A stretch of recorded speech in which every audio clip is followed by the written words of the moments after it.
Hey guys and gals, Nary here from Drakewing Gaming, and some of you may on Twitter, the Gaming Dragon. Today I'm coming back at you another Let's Play episode of Interea.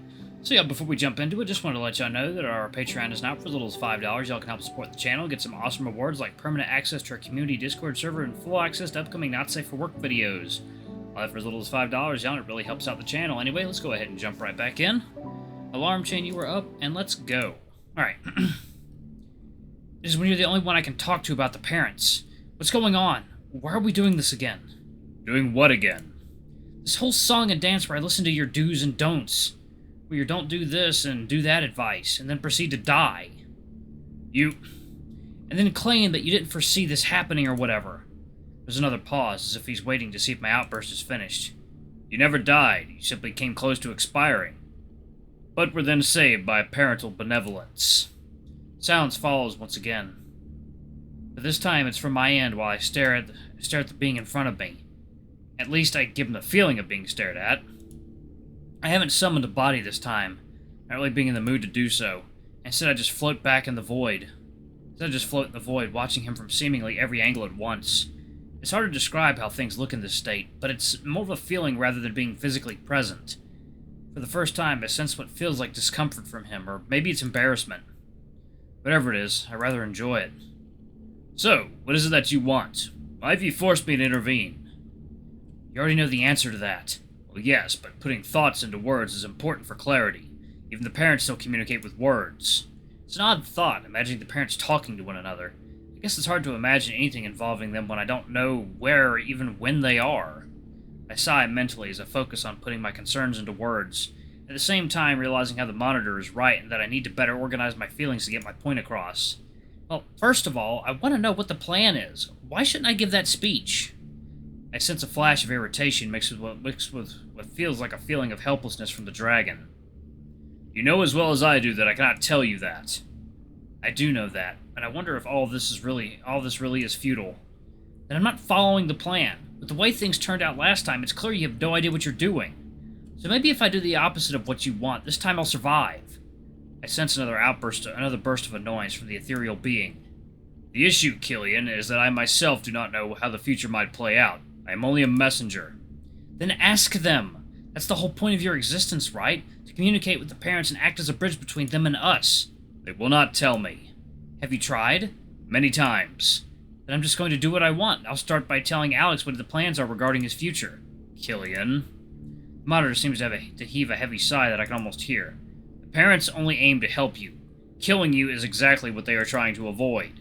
They did a terrible job of that last time. They're not perfect. Time is a delicate thing to try to manipulate. They may see it as a whole, but as soon as a disruption occurs, unseen consequences occur. When such things happen, there is less time to alter it back to a safe state. And maybe I should disrupt things now early on. That would give them plenty of time to fix the future kinks, right? Now you are being difficult for the sake of it. Well, yeah, I'm tired of this. It's bad enough that I'm practically a puppet, but it's a whole lot worse when the puppet masters don't seem to actually have control. The monitor doesn't say anything, and we just stare at one another for what seems like a long time. I don't worry about what's happening on my plane of existence. I imagine that time is moving so slowly that when I return, I'll be in that same moment walking toward Alex. It is not my place. I see one of his fin-like ears twitch, as if he's heard something that I can't.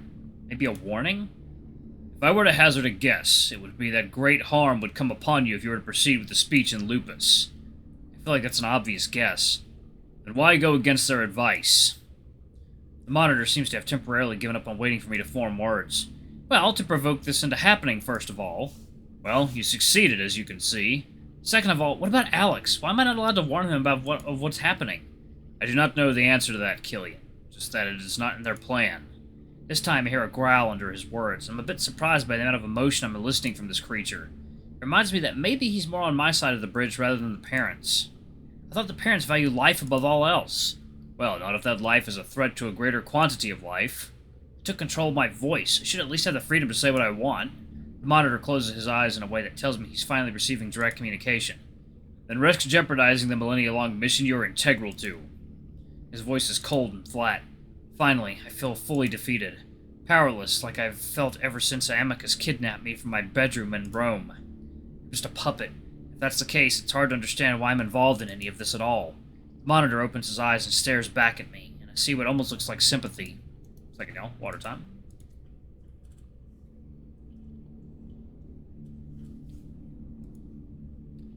I know it may seem unfair, and it truly is, but the parents are making a great sacrifice in interfering as much as they are to guide you. That annoys me quite a bit, especially since it feels like I'm the one doing their dirty work. Yeah, seems like they're giving up a lot. They are. They wish not to do such things to a sapient, but you were chosen for this, and if you listen to their advice, things will be much easier. I shake my imaginary head. Yeah, fine, but I will warn Alex about what's going to happen to him. Give me your word that you're not going to allow him to be executed, and I'll do what they want. It is not my... Then fucking ask. The monitor raises a brow, then sighs heavily again, closing his eyes. There are a few seconds of silence before he opens them again. You have their word. Now, continue your mission.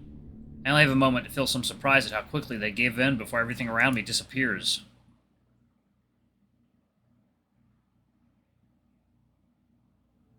When I reappear, I'm back in the university, though I'm no longer in the hall. Instead, I'm standing next to Amicus. Our guide seems to be in the middle of giving instructions once again, this time about our upcoming departure. It takes a second to reorient myself, and I'm a bit annoyed that I've been moved to a different time and place without my knowledge. How did that even happen? Again, the feeling of being a puppet comes to mind. I look over and see Alex standing quietly next to Cassius. If I had acted strangely in the time that's missing from my mind, there's no sign of that in the people standing around me. I'm still a little bit jarred by how quickly the parents agreed to my spontaneous demand. It makes me wonder if it had been all part of the plan.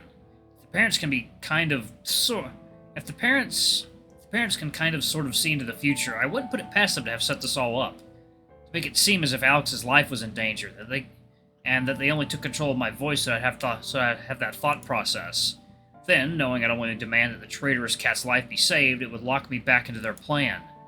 Parents only mean well. I quell my anger, knowing that showing my emotions now will only make me look unhinged to the others.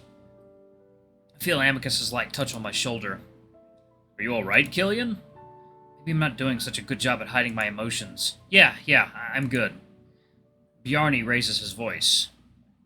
Now, if that will be all, our ship is ready for departure.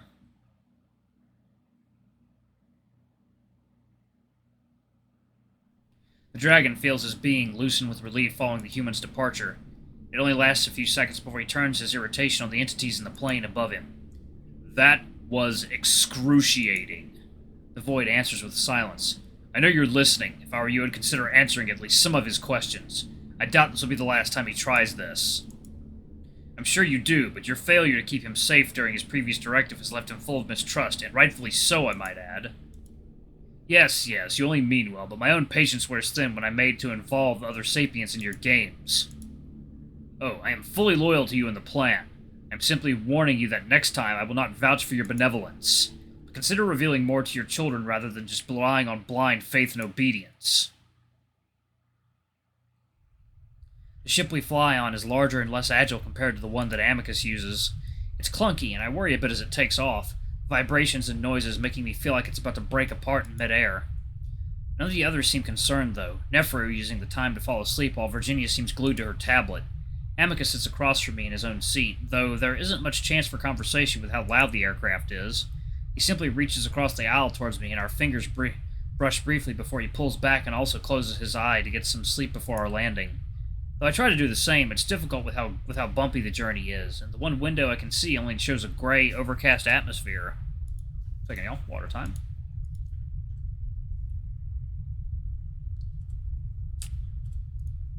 So I just sit back and wait. It's not technically a long journey, but because of how uncomfortable it is, it almost feels as long as my flight to Rome had been. Maybe a little more than an hour later, we're alerted by comm to brace for our landing. As the rumbling doubles, I wonder for a moment if accidents are common occurrences on Ad Astra. But then the shuddering interior of the craft comes to a sudden halt as our landing is surprisingly smooth. I follow everyone else's lead as they undo their safety harnesses, managing to figure it out before Amicus has to help me. I'm ready for him to take my hand, reaching up halfway. I remember our conversation about not showing affection in public, and I drop it back to my side. As we exit the aircraft, I'm greeted to that gray, overcast sky along with jagged, snow-capped mountains. Compared with the lush green fields and forests near Ad Astra City, the scenery surrounding Lux is about as bleak as I expected. What I'm struck by most, however, is just how cold it is when we exit the aircraft. It's probably above freezing, but with how little clothing I have on, I gasp at the sudden change in temperature. I hear Amicus move up behind me. Did you sleep well? Not really. Amicus, I need more clothing than this. Hmm? The wolf seems confused at first, looking at me with furrowed brows. What's wrong? It's too cold. I need something covering my arms and legs. I notice the others looking over at me, and I feel myself getting a bit red. It's strange that I should feel embarrassed about being underprepared like this when I knew nothing about this place we were going to. But there's something about me being naturally weak as a human that makes me self-conscious. As far as I know, every sibling is equipped with fur, and that makes an environment like this one no problem for them to withstand. I shiver, and that's when Amicus finally seems to understand. Oh, yes, let's get you to a tailor. Should be one around here, even if it is Lux. What seems to be the issue, Amicus? Virginia looks as annoyed and impatient as usual, and right now I wish I hadn't said anything despite the fact that, judging by how cold it is during the day, I'll be dead during the night if I don't put on more layers. Kyllian needs extra clothing for the weather. He's already shivering. Virginia examines me, as if looking for a reason to become furious with Amicus again, but seems to decide this is something even she hadn't foreseen. Ah, of course. I imagine the lack of fur would be a hindrance in such a climate. What seems to be the holdup? Is something wrong with the human again? Cassie shouldn't have the power to embarrass me at this point, but I'm more aware of how I look now that I'm a part of an official delegation. That's when I feel someone stand next to me, and I look up to see Neferu. Actually, I too am very nearly freezing. Really? You have fur, Neferu? Yes, I've noticed, but it is much, much shorter than yours. Though I can tell Neferu is trying to make me feel less self-conscious, I can see that his body is also shivering slightly, and I can hear it in his voice, too. Not a problem. We'll escort the two of you to a tailor. A curfew was imposed on the city in preparation for the visit, thus it should not be a problem. In fact, it's best to do it now while you make your arrival speech, Amicus. The others will not need to be present for it after all, aside from Cassius. Are you escorting them then?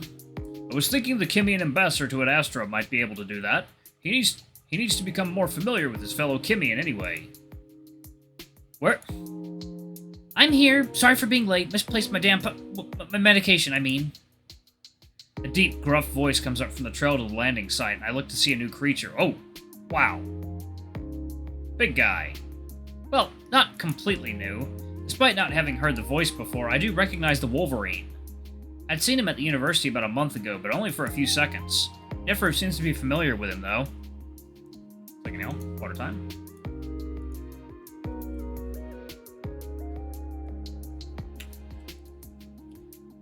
Brunus, I was wondering if you'd been dragged to this little outing of ours. Of course I was. I'm not doing much else on this damn moon after all. Fantastic. Brunus shall be your escort. Escort? For what? These two need a tailor. I don't know where the hell that... Moving on. The large bear makes brisk come-on gestures to the rest of the group. Amicus looks unsure of what to do, but I give him a reassuring smile. I'll be fine. See you in a bit after your speech, okay? Alright. Sorry for not thinking ahead. I don't think any of us did. I'll see you again soon. Despite our talk earlier about PDA, Amicus pulls me into a quick hug before letting go. Okay, I trust you're in good hands. Love you. Love you too. Then the greater part of our delegation heads up another trail, toward a smaller grouping of buildings away from the city. What the hell? I don't know where anything is in this city is except for the restaurant I went to for lunch. And by the way, it was the blandest meal I've ever had. And since when did I become an escort service? I'm the goddamn Kyllian ambassador to Ad Astra. Looks pretty suspect when they shove off the two Kyllians and abandon Alien right at the get-go. Manners, Brunus. You have introduced yourself to Kyllian, the abandoned alien. Really, Neferu? You're freezing your ass off, and so is he. I think his lips are turning blue. Wolverine's much less formal style has me feeling much more comfortable in his presence compared to most others I meet on this moon. Hello, I'm the... I have to think for a moment, since I'm so used to being referred to as a pet. Yeah. The Emperor's Companion. Nice meeting you. You already heard who I am, eh? Anyway, let's go get you some warmth. Kyllian, do you need to find shelter? You look to be on the verge of hypothermia. I shake my head as I stomp my sandal-clad feet. I'll be good once we start moving. Right, let's get a move on then. I do start to feel a bit better as I copy the quick pace of my two furry companions, feeling more numb than cold as we enter the seemingly deserted city. Meanwhile, the two banter ahead of me. So, why the hell did you show up here without our heat source, Neff? I had other matters on my mind, Brunus. Probably not now, eh? Alright, y'all, I'm going to go ahead and pause it right there. Thank y'all so much for watching. Don't forget to like, comment, subscribe, ring that notification bell, and check out our Patreon if you can. It always helps. Anyway, I love you all. I'll see y'all in the next video. Bye-bye.